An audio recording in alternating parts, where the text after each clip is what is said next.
Story 1. The reflection that started thinking on its own. I never paid much attention to mirrors. They were just tools. Something you glance at in the morning, something you walk past without thinking. If someone had told me that my own reflection could become the most terrifying part of my life, I would have laughed. Now I avoid every reflective surface in my apartment. Every doorknob, every window after sunset, even the black screen of my phone when it's turned off.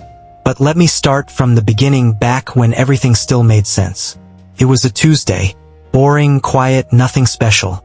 I was brushing my teeth before work when I noticed something slightly off in the mirror. Nothing dramatic, no monster standing behind me or blood running down the glass. Just timing. My reflection lowered its toothbrush a little bit later than I did. Not even a full second. Half a second. A blink. I frowned and tested it again. Lifting the brush, tilting my head. The reflection followed immediately, perfectly. Maybe I imagined it. I didn't sleep much the night before. I shrugged it off and went to work. But the next morning it happened again. I blinked. It blinked too, but slower. Have you ever felt your stomach drop even though nothing bad has happened yet? Like your body senses something before your brain allows it? That's what I felt. A primitive fear, an instinct, like a rabbit noticing a hawk overhead. I tried to recreate it, but everything synced normally. The reflection matched me perfectly. Again, I convinced myself it was nothing. But I started paying attention, watching carefully, and that was my mistake. When you look at something long enough, it looks back. The third time it happened, there was no doubt. I was washing my hands when my phone buzzed in my pocket. Reflexively, I turned toward the sound. My reflection didn't. Kept staring directly at me, straight at the mirror, straight ahead. And it was smiling. Not a wide, exaggerated grin. Just a small, closed lip curl of the mouth. Something subtle, something human. Something intentional. I gasped and stumbled back, knocking a bottle of soap into the sink. When I whipped my head toward the mirror again, everything was normal. My reflection stood the same way I did. Hands in the same place, no smile, just blank confusion. The rational part of my brain screamed, "You're tired. You're overworked. You're stressed." But another part, the older part, the instinctive part, whispered it wanted you to notice. After that, things escalated fast. One night, I caught the reflection looking somewhere behind me even though there was nothing there. Sometimes its eyes would track something across the room while mine stayed still, like it was observing something I couldn't see. I started filming myself in front of the mirror, trying to catch the delay or the wrong movements. But whenever I held up a camera, the reflection behaved perfectly. I almost convinced myself again that it was anxiety, lack of sleep, a trick of the mind. Until the night I woke up to a soft tapping. Not on my door, not on my window, on the mirror in the hallway. 3 slow, deliberate taps. Top, top, top. I held my breath, heart hammering, listening to the silent stretch. When I peeked around the corner, phone flashlight trembling in my hand, the mirror was just a mirror. Nothing more. But when I came closer, I saw something that almost made me drop my phone. Fingerprints. Not mine. These were longer, thinner. The prints stretched vertically across the surface, as if someone inside the mirror had dragged their fingers downward. I backed away. That was the first night I slept with all the lights on. The next morning, I covered every mirror in my apartment with blankets, towels, anything I could find. Not because I thought the reflection would crawl out, but because I didn't want to give it the chance to show me something else. But covering them didn't help, because the reflection didn't disappear. I started seeing it in places where there shouldn't have been reflections. In the dark screen of my turned-off TV. In the window at night, even though it should have shown the street behind me. In the stainless steel surface of my microwave. Always slightly delayed. Always staring. Always smiling, that same faint, knowing smile. Like it was waiting. The breaking point came 3 days later. I woke up at 3:12 a.m. to the sound of breathing. Not mine. Not any neighbor's. Not through a wall. It was close. Bit. Slow. I froze, eyes closed, terrified of what I'd see if I looked. The breathing grew louder. Right next to me, cold air brushing my cheek like someone leaning above the bed. When I finally forced myself to open my eyes, I saw the worst thing I've ever seen. Across the room, the sheets I'd hung over my dresser mirror were moving. Something inside was pushing against them. A handprint pressed through the fabric. 5 long fingers stretching, bending, distorting the sheet. Then another hand. Then a face-shaped bulge, pressing against the blanket from the wrong side. I screamed. The sheet snapped tight as if something hit it from within. Then everything went still. I didn't sleep the rest of the night. I didn't even stay in my apartment. I grabbed my keys and fled to my car. At sunrise I returned. The sheets were undisturbed. Nothing was out of place. But the moment I walked past the mirror, still covered, my phone buzzed. A notification. New photo saved. I unlocked my phone with shaking hands. The photo showed me sleeping in my bed. And behind me, standing next to the mirror, was my reflection. But not the one copying me. The other one. The smiling one. And this time, it wasn't smiling. It was leaning forward. Reaching. Almost touching me. I don't know what it wants. I don't know how far it can come out. I don't know if covering the mirrors keeps it trapped or if it's already loose. But I know this. Last night, before turning off my bedroom light, I saw something I still refuse to fully process. On the sheet covering the mirror, there were fresh fingerprints. From the outside, trying to get in. Story 2. The reflection that learned to move first. I used to believe mirrors were harmless. Strange, considering how much of our lives we spend looking into them. We trust them without thinking. We expect them to tell the truth, instantly, perfectly, without distortion. A mirror has no reason to lie. Mine started lying on a Thursday. It began with something small, the kind of thing you only notice if you're already anxious. I had been working late nights for a week, surviving on instant noodles and caffeine. So when I brushed my hair before sleep and thought I saw the reflection move a fraction earlier than I did, I dismissed it. I blinked slowly. The reflection blinked at the same time. Everything looked normal. But as I leaned closer to inspect a bruise under my eye, I realized something was very wrong. The reflection was breathing, slower than me. I exhaled. It exhaled half a second later. I inhaled sharply. It didn't inhale at all. Not until I'd finished. That was enough to make me step back. I remember my heart racing, my mind instantly reaching for excuses. Maybe I'm imagining it. Maybe I'm tired. Maybe there's something wrong with the lighting. But deep down, something ancient inside me whispered the truth. Mirrors aren't supposed to fall behind. Still, I convinced myself it was stress. I turned off the bathroom light and went to bed. That should have been the end of it. But when something wrong looks at you from a mirror, it doesn't go away. It waits. The next morning, I avoided the bathroom entirely. Brushed my teeth in the kitchen sink. Shaved without looking directly at anything reflective. I felt ridiculous, like a kid scared of the dark, but the memory of that delayed breath stayed with me. I managed to forget about it for a few hours, until I saw myself in the elevator. The metal walls were brushed steel, blurry but reflective enough to show your silhouette clearly. I was standing still, scrolling through my phone, when I noticed movement in the corner of my eye. I lifted my head. My reflection was already looking at me, not at my phone, not down at the floor, at me, like it had been watching the whole time, waiting for me to pay attention. I froze. My spine locked up, my breath stuck in my throat.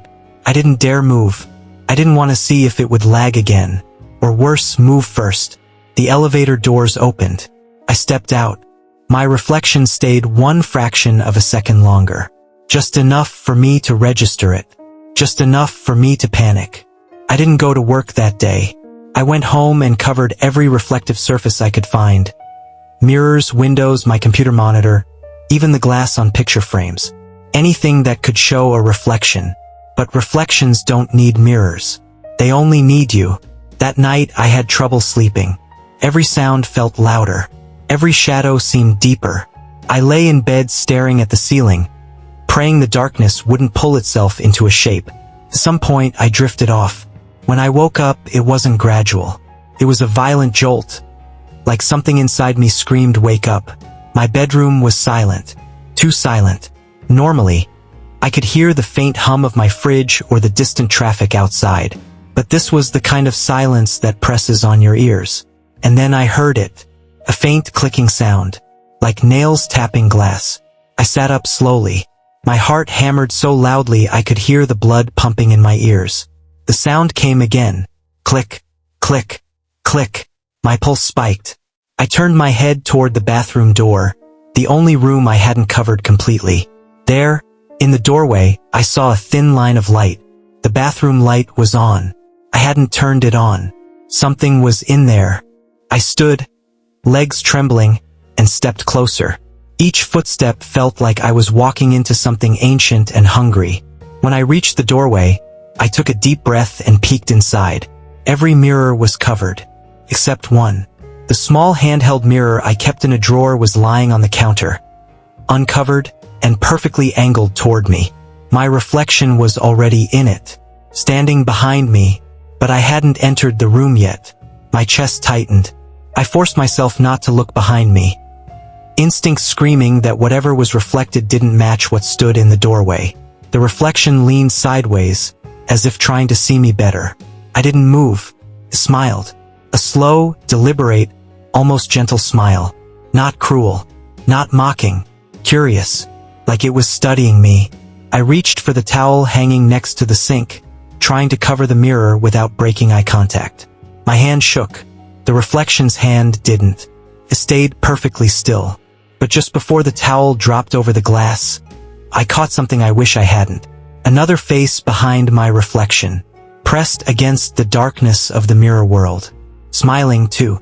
After that night, things didn't stop, they escalated. I'd catch glimpses of movement inside reflections I passed by.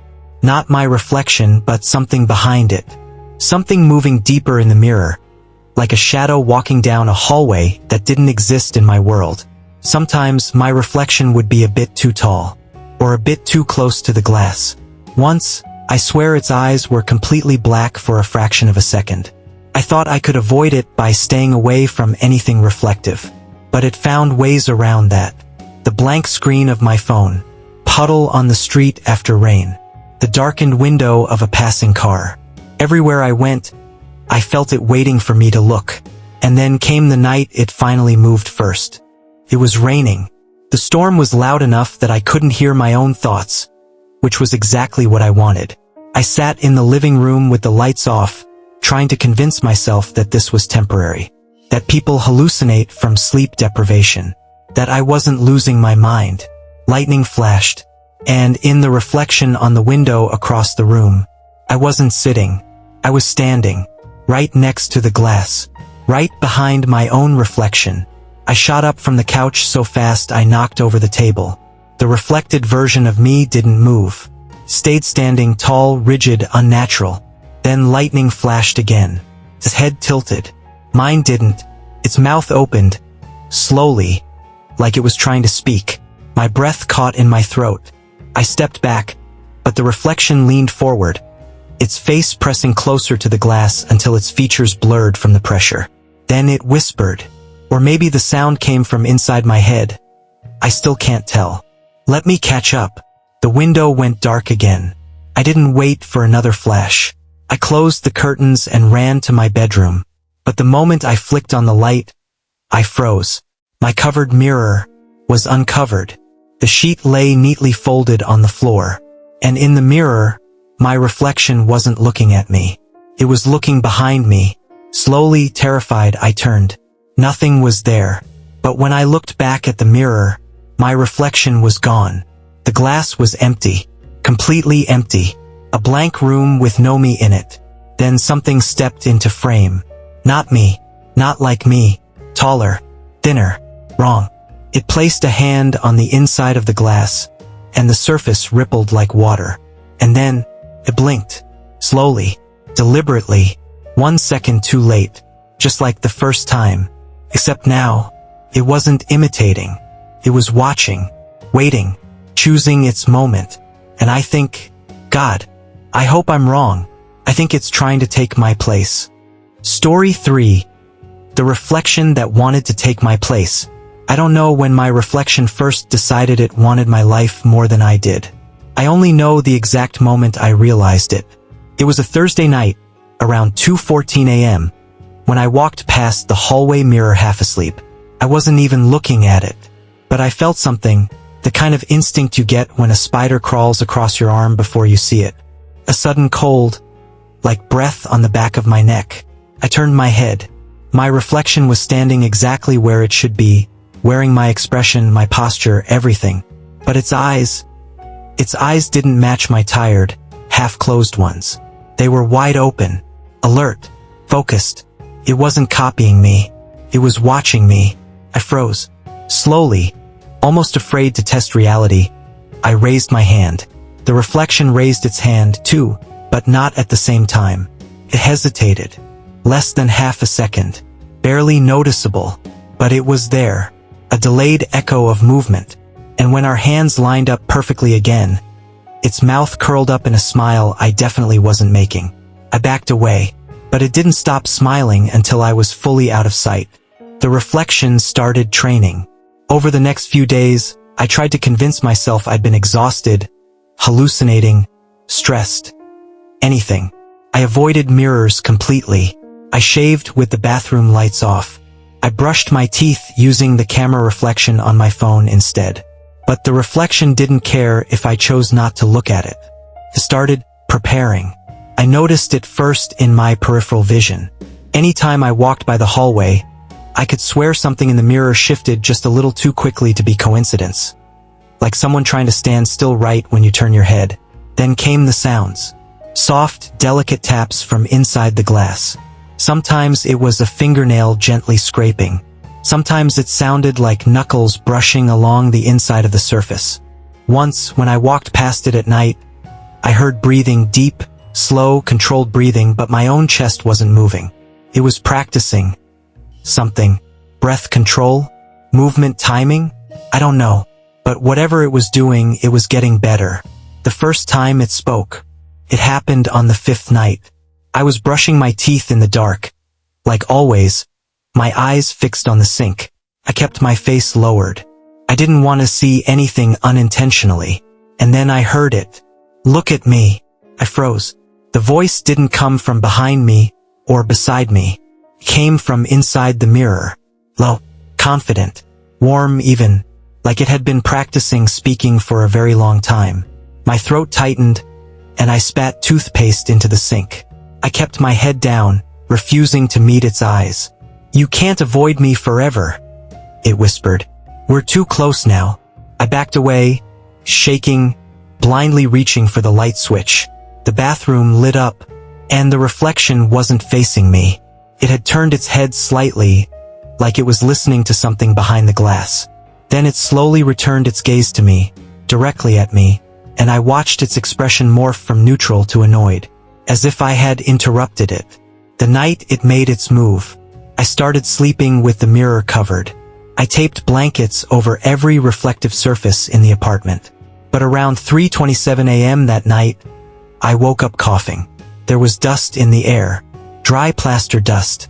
I sat up, rubbing my eyes, trying to see in the dark. Then I noticed the blanket I'd taped over the closet mirror had fallen off. It was lying perfectly folded on the floor, like someone had taken it down carefully, neatly, patiently. The mirror was fully visible, and my reflection wasn't sleeping. It was standing in the middle of the room. Not in the mirror representation, it was positioned as if it were in my world's version of the room. Closer than it should have been. Too close. I watched in disbelief as it turned its head. Not toward me, but toward my bedroom door. And then, slowly, it stepped backward. Its heel passed through the mirror frame like passing through a curtain of water. It was walking into the glass world again. But it had been out here. It had stood in my room. My breathing became rapid. I scrambled out of bed, grabbed my phone, and started recording. "Come back!" I whispered, my voice cracking. The reflection stepped forward again, but only its face emerged from the mirror. Its eyes were wrong. Not human. Not mine. Wide, unblinking, stretched at the edges like something was pulling the skin from the inside. It blinked, slowly, far slower than normal. A long, deliberate squeeze of the eyelids that lasted 2 seconds too long. Then it said, "I'm almost ready." The final day. I tried everything the next morning. Water on the mirror, breaking the frame, pushing furniture in front of it. Nothing worked. The more I tried to block it, the more the reflection's face darkened with something like disappointment. Not anger, not impatience. Disappointment. Like a teacher waiting for a student who refused to cooperate. That evening, right before sunset, I walked past the mirror, and that was the first time I saw it touch the glass. His palm pressed against the surface. Then its fingers curled. The glass gave way like warm gelatin. Ripples spread outward, pushed harder, harder, and suddenly its whole arm was through the glass, reaching into my world. I stumbled back. My knees hit the floor. The reflection leaned forward until its head pressed against the surface, and with a soft, wet pop, it pierced through. The smile this time was enormous. "I've learned everything about you," it whispered. "I can move like you, think like you, blink like you." Then its hand opened, fingers stretched unnaturally wide. "And now I just need to replace you." The mirror shattered, but not in my world. I grabbed the nearest heavy object, a metal lamp, and hurled it at the mirror as hard as I could. It shattered. Glass exploded across the floor, but the reflection didn't disappear. When the shards settled, I saw something impossible. All the pieces still contained a whole reflection. Not fragmented, not broken. It was multiplying. Dozens of identical copies of me smiling up from the shards. And every single one blinked, a second too late. I'm not sure which one I am anymore. It's been 3 days since then. Sometimes when I look into my phone camera, the face smiles before I do. Sometimes when I blink, my eyelids feel delayed, like I'm the one out of sync. And sometimes, when I walk past a dark window, I see myself still standing behind the glass, watching, waiting, practicing, wanting. I don't know if I'm still the original. I don't think I want to know.